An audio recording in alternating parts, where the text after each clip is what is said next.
Motor Racing, USA. An arena in which the difference between winning and losing is less than a heartbeat. In 1969, the first IMSA race attracted a modest audience of less than 400. Today, over 400 million around the world witness the contest on the track. But the real competition lies behind the glamour, in the minds of the designers and engineers who create the most powerful race cars in the world. Working at the frontiers of technology, restrained by the rule makers, motivated by the thrill of competition, each team strives to find the leading edge.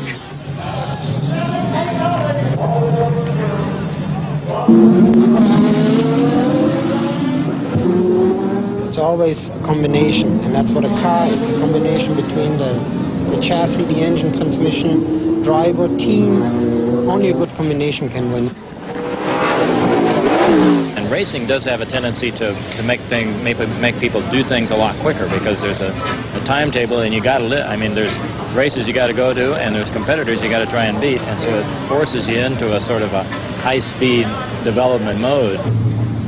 The GT series cars are capable of speeds in excess of 200 miles an hour.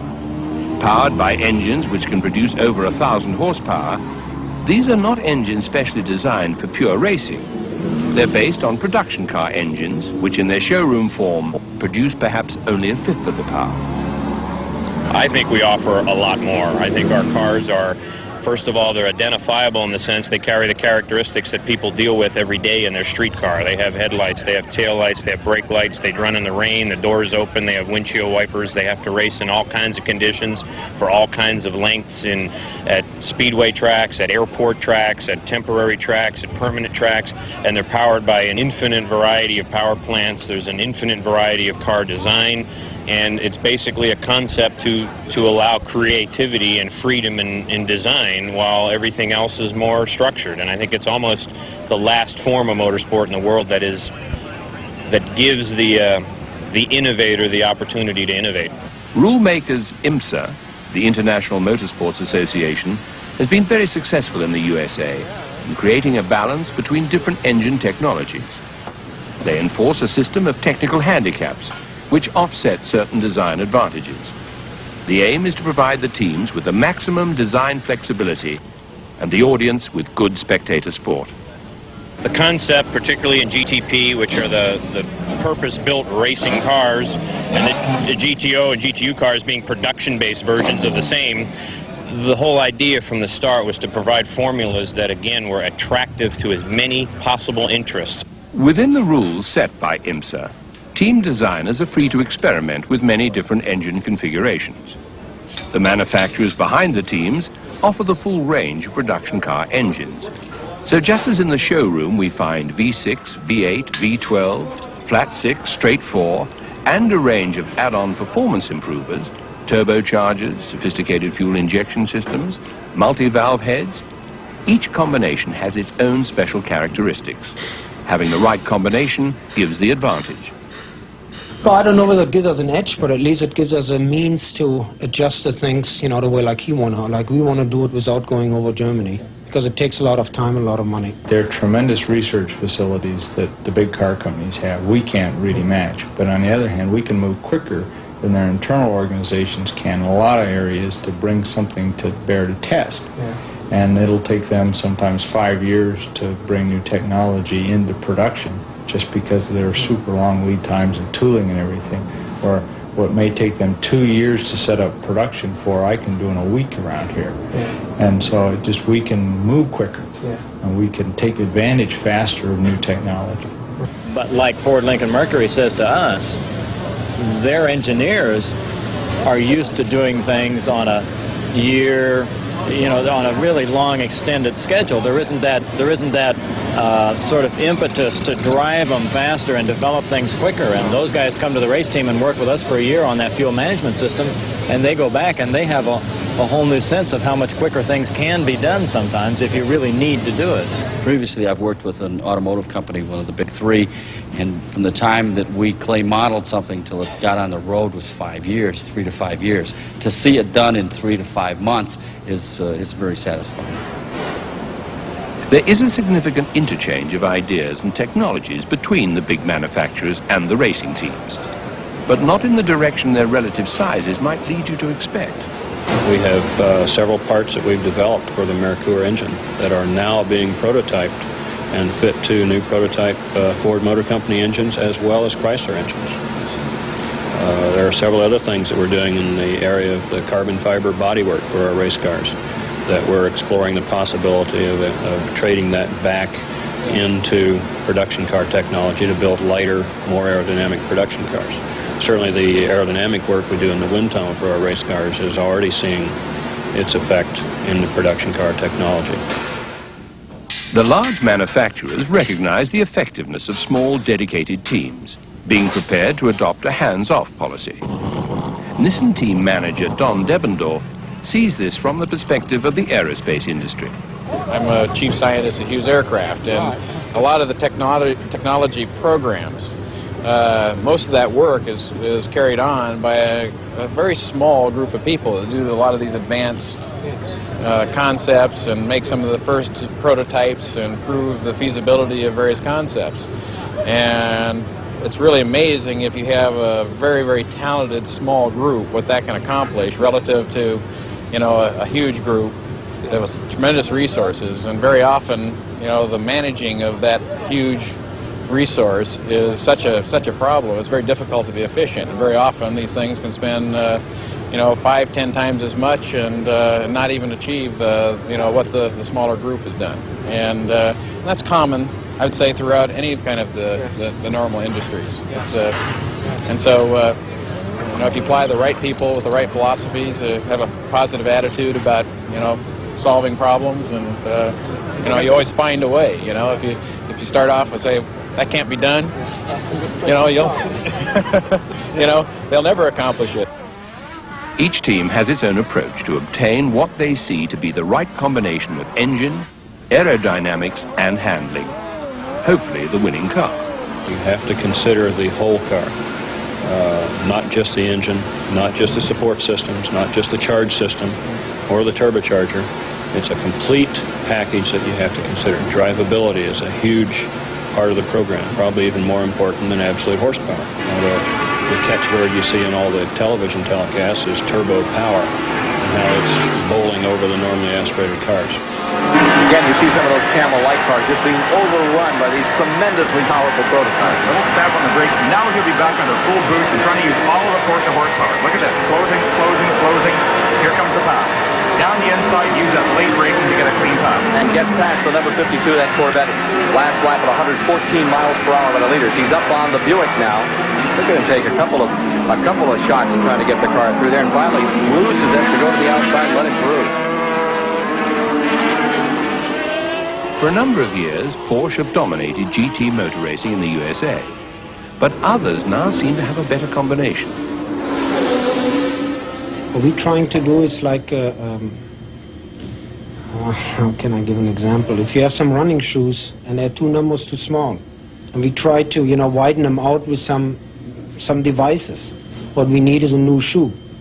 And that is, you know, like as long as we had no real competition, it wasn't really shown, but as soon as Jaguar showed up, their chassis is far superior. And of course the Nissan, their chassis is good too.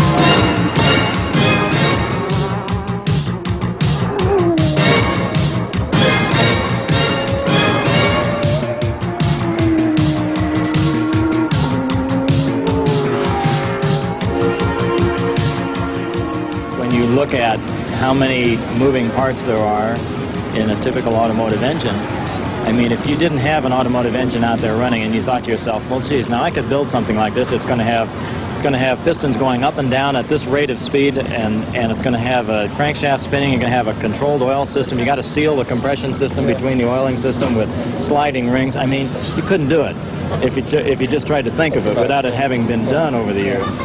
But so I think it's a matter of just development, and a turbocharger is a much simpler system than an automotive engine. But I think that's where the turbocharger manufacturers like Garrett are. They're developing that technology right now and getting it to the point where it has the durability that you want. Los Angeles-based Garrett Automotive supply over 50% of the world turbocharger market, and an even higher proportion of the turbochargers used in motorsport. Garrett claim the reason for their success in motorsport goes beyond the reliability and performance of their product, extending, they say, to effective applications engineering. There's no doubt that turbocharger technology has been a factor enabling smaller engines to compete and often outperform the larger and heavier rivals. The turbo offers such an incredible advantage because you can lower your total package weight and size immensely and then make up for it with the turbo. And then because you've got low inertia of the total motor package and you've got small amount of surface area, your thermal efficiency goes up and you can do better fuel economy wise with a small turbocharged engine than you can with a bigger engine. Your amount of oil cooling it takes and water cooling it takes is all reduced because the engine package is small. The amount of power the engines in these cars develop is dependent on the amount of air and fuel that can be burnt in the cylinders. More power requires more air and more fuel. But the engine only has a certain cylinder capacity, and this limits the total power available. A turbocharger is a device which compresses the air-fuel mixture, and so increases the amount that can be burnt in each cylinder. This helps the engine develop more power without increasing its size.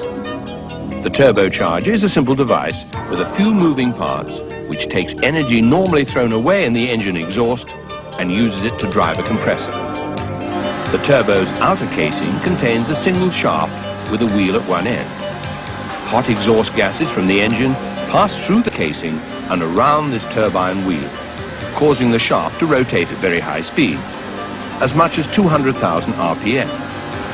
A second wheel is attached to this shaft which draws air in from the atmosphere, compresses it, and pumps it into the engine. You know, the turbo technology has really come along, and I know just in the short time that I've been driving a turbo car, which was last year, we've made some pretty great strides, I think. Turbocharging in both Formula One and GT racing is often blamed for engine failure, without good reason. I would say that it's like a little excuse of the press, because they're not maybe investigated enough to find out really what happened. And if they see blow smoke, it's right away the turbo. And I can say majority it is not the turbo. Or the turbo fails, like I said before, because the engine failed before. So now the turbo reliability these days is pretty sophisticated, pretty good. You know, I think last year we had one engine failure, which was a broken rocker arm. And with that kind of reliability, you know, you just, the turbo technology certainly isn't hurting it at all. Because the turbo is driven by the engine's exhaust, there can be a delay of a fraction of a second before the turbo takes full effect. This is known as turbo lag. In the latest turbo cars on sale in showrooms around the world, turbo lag has been virtually eliminated by improved design, materials, and electronic controls.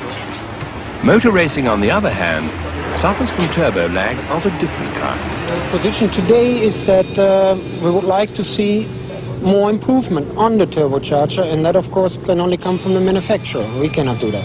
And what I would like to see is what is already today on the market is an adjustable turbo. It adjusts itself on the exhaust side, and of course a ceramic wheel. You know, the lighter it is, the less inertia, better is the boost builder, because our biggest problem obviously is the lag. And that is where we have to work on. It takes a lot of money to develop stuff like that, to make it race ready. I'm sure maybe for passengers, they have it already. Garrett. I mean, it'd be lovely to have no throttle lag at all. The seems, I mean, it's almost instantaneous now, but it would be nice when you back off, as I did once and with rather low revs, to have picked up and got torque lower down. A couple of times I thought, my goodness, I must be in fourth, not second, when I had to slow down for other traffic. I think that the leading edge of technology as far as engines are concerned, turbocharging is concerned, and engine control systems are concerned. I think that that is definitely true. I think that the leading edge is coming towards sports car racing, as in our Merkur here. I think that you'll see more and more development going on as far as turbocharging and engine control systems, because like in our XR4 TI, we're running the exact same system that's in a Formula One car. And then from that, we will redefine it. Ford Electronics will go back and make it better and better and better. And so the leading edge of technology would be here in turbocharged four-cylinder engine.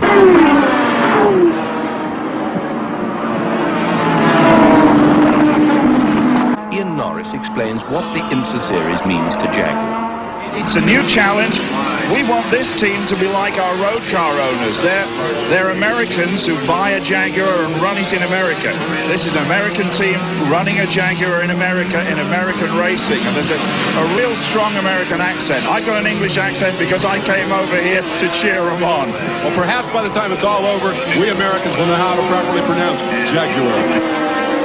Because of the standard preparation, the way this team operates is second to none, and the car is well designed and properly engineered and properly looked after by the mechanics. This professional approach has helped Jaguar score notable successes, including the top 3 places at the prestigious Le Mans 24-hour race. The similarity in the specifications of the Group C and IMSA series has helped Jaguar mount a formidable presence in both classes. Well, of course, we've got 2 teams here. We've got our US IMSA team with their 2 cars and then 3 cars from here. So it's a relatively simple effort for us in that we can use both racing teams. 5 cars has to be better than 3. It is a lottery. There are all kinds of difficulties occur in this 24-hour race. It's a very punishing race, and the more cars, the better. The IMSA GT series features a wide variety of surfaces and distances, which influences the way the driver approaches each race.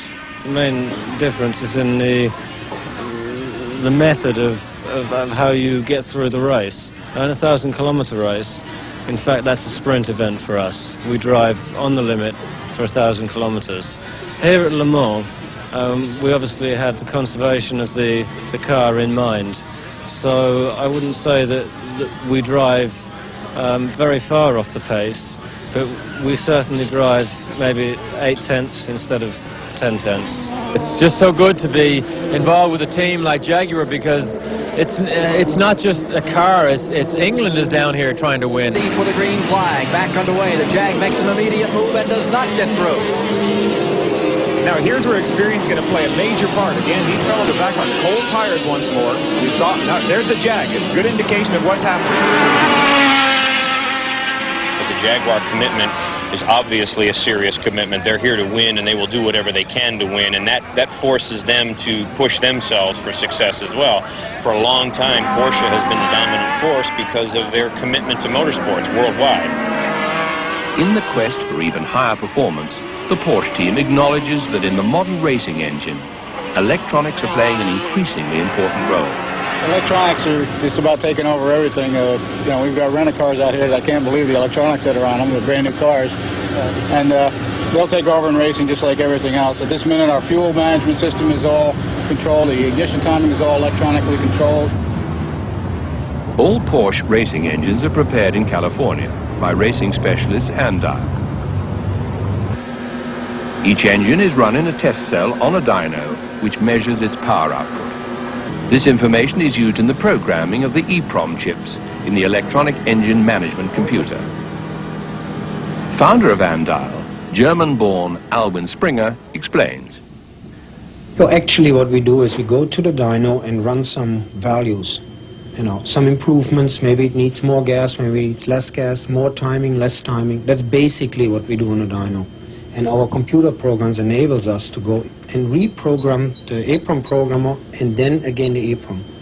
So if I would do that by hand, if I have to change a lot of stations, it would take me maybe an hour, 2 hours, and like that it takes me 5 minutes. Advantage of the computer. So let's say we want to change the value of an injection from it has 3 parameters. Once we have the boost level, once we have the throttle opening and the RPM. So it's pretty sophisticated. So what we can do, we'll say at full throttle at 2400, we want to change something in there. So we'll go.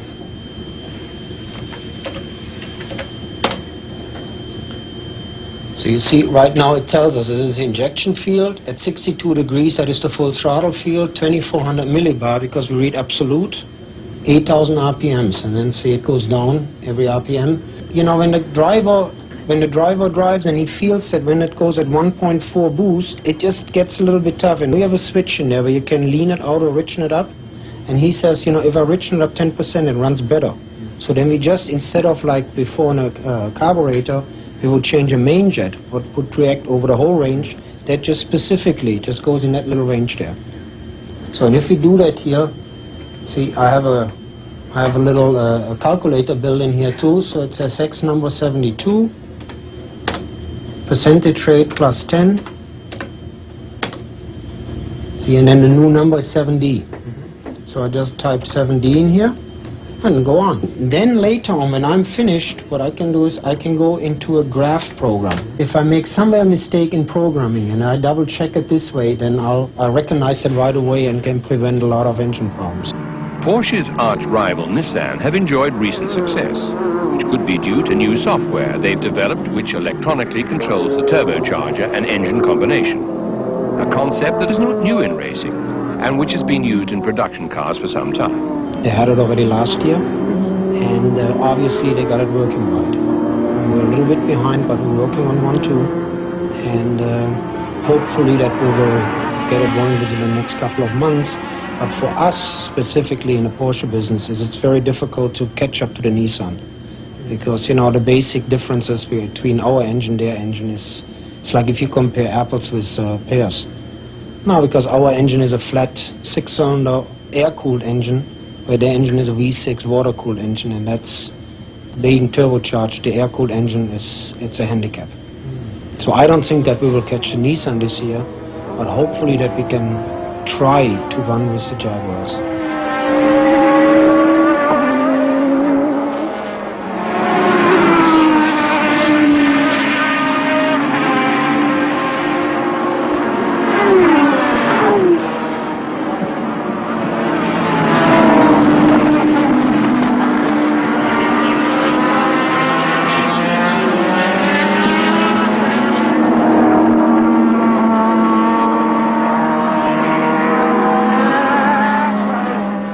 What is the cost of preparing and racing a car in the IMSA GT series?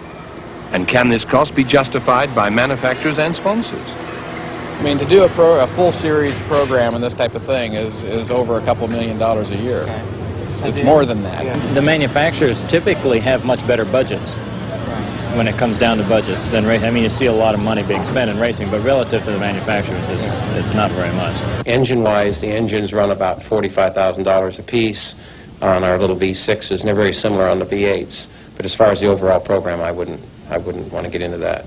The budgets are varied quite a bit from team to team, and some teams are able to make do with less and get good results. I think we've been, if I may brag a little bit, been pretty good at getting by with what we know to be a comparatively small budget. The key to sponsorship is audience. So what kind of people follow GT motor racing on the track?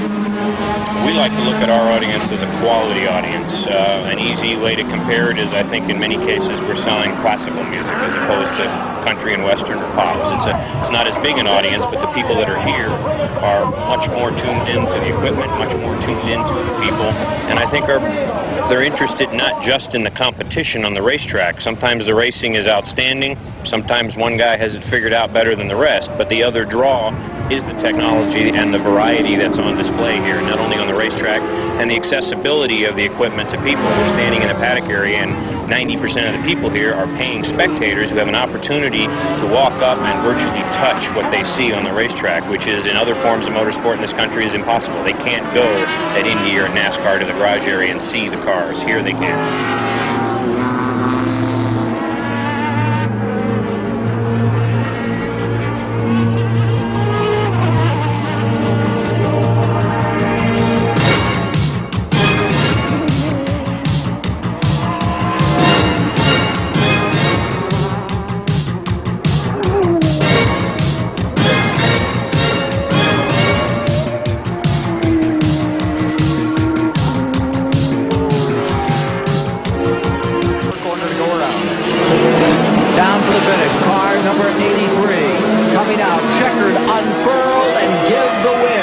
to John Morton of California and Jeff Brabham, victorious twice in succession for Team Nissan.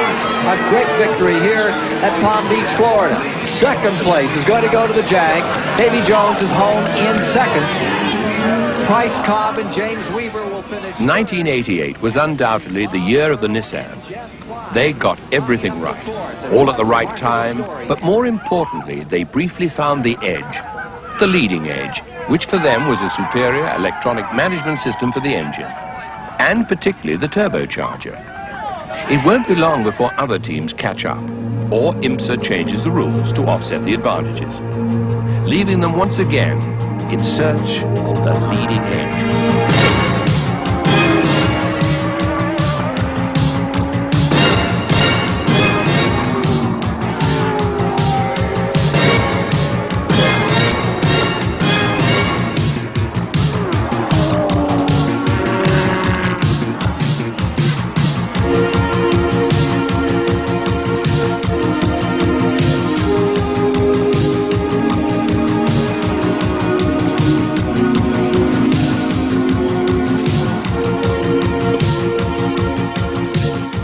I'm one of those believers in, racing does in fact improve the breed. It allows you to get engine management systems, tires, chassis developments that you could not otherwise achieve.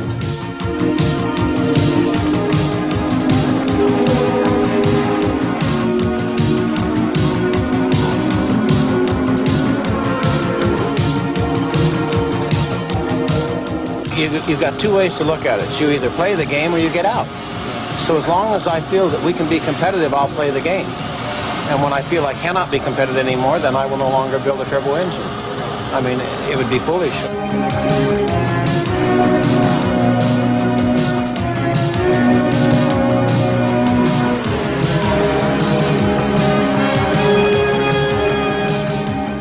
I expect it to continue until such time as every different manufacturer is able to win races, whether it's a normally aspirated vehicle or a turbocharged vehicle. As long as you have a team such as ours sitting on top with good drivers, good team, and the best cars, the best preparation, the best sponsorship, the best financing, we're going to win.